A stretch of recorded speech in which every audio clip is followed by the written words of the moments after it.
Hoe hou ons kinders gesond in hierdie tyd? Wat dit vir my voel of almal so siek word.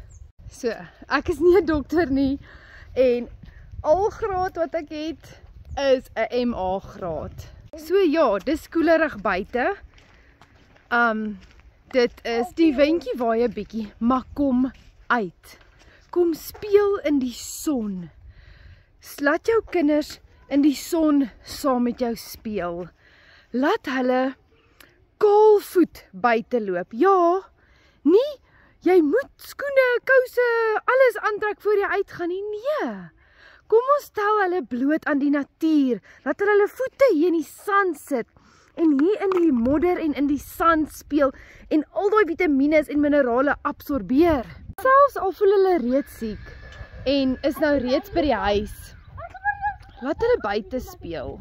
Laat hulle sit net so bietjie saam met hulle in die sonnetjie, in die sand en bou 'n paar modderkoekies. Vat jou kombers, gooi 'n kombers daar onder die boom.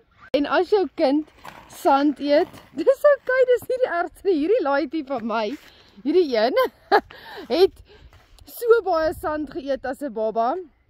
Sy doeke was vol sand en hy is absoluut my gesondste kind. Okay, nee, al my kinders is regtig gesond, maar hy kry nie eers 'n loopneus nie.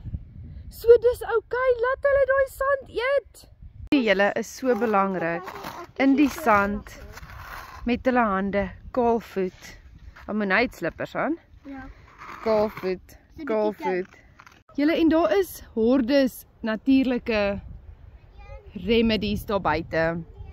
So dit is natuurlik anders as jou kind reeds siek is. Ek sal nog steeds sê, gaan nog steeds buite toe, laat hulle nog steeds bietjie kaalvoet. Maar as jou kind nou koors het en voel regtig nie lekker nie, gaan stap net 'n draai om die huis kaalvoet. Gooi nog steeds 'n lekker kombersie onder die boom. Waar jy in so 'n bietjie son is en lê daar. Lê net vir so 15 minute. Jou modder op die baadjie vir so 15 minute. Daar so in die son saam met hulle en lees net vir hulle 'n boek. So ek sal vir julle soveel as moontlik raad probeer gee deur om wat natuurlik ons kan doen om ons kinders in die eerste plek gesond te hou en as hulle reeds siek is, wat om te doen. Maar vir nou, kom buite met hulle. Regtig, die windjie waai. Ek kry 'n bietjie koelerig, maar natuurlik doen die kinders nie. Kyk. Dis kort broek, kort hemp. Hulle kry nie koud nie. Want hulle speel, hulle is kaalvoet, hulle geniet dit.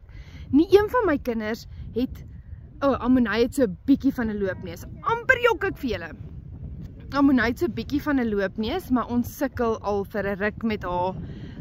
Maar dis haar gut, so sy het nie haar GI Pro Balance geëet vanoggend nie, so dan loop haar neus 'n bietjie as sy haar GI Pro Balance eet, wat pre- en probiotika is vir haar gut, dan gebeur dit nie. Maar ons hou hulle gesond op die natuurlikste manier moontlik. Ek wil nie, ons doen nie graag medisyne vir as dit nie regtig 'n moet is nie.